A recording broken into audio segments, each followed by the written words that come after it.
When is the best time to find out you have a parachute on?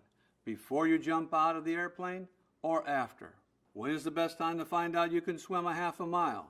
Before someone dumps you in the deep end of the lake or after? The best time to find out what you have and have not yet learned is before a test, when you still can do something about it, not after a test, when you are pretty much out of control. It helps you avoid the 5 most dangerous things a college student can do, and that's going into a test thinking you know the material, feeling you know the material, assuming you know the material, hoping you know the material, or maybe you're religious.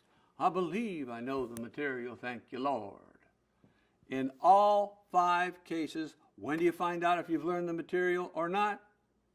After the test, when you can't do anything about it and you're out of control. One easy way to organize information so you can test yourself and find out what you have and have not yet learned is using note cards. Note cards involve placing details on one side of a note card, 1, 2, 3, 4, 5, or how many they are, and then you make a question that requires all those details in the answer, and you put the question on the other side of the note card. Making questions actually speeds learning, and it's easy to decide what question to make. What are your details telling you?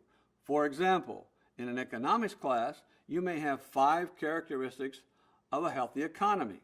We'll list them on one side of a note card, 1, 2, 3, 4, 5. Now you make your question match. What's the question? What are the 5 characteristics of a healthy economy? That's what instructors do when they make a test.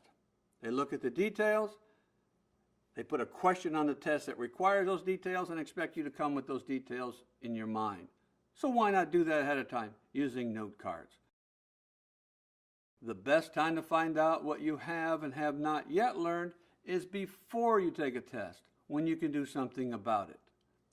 Use note cards to help you test yourself easily and quickly. Make questions on your note cards that require all the details on the other side as an answer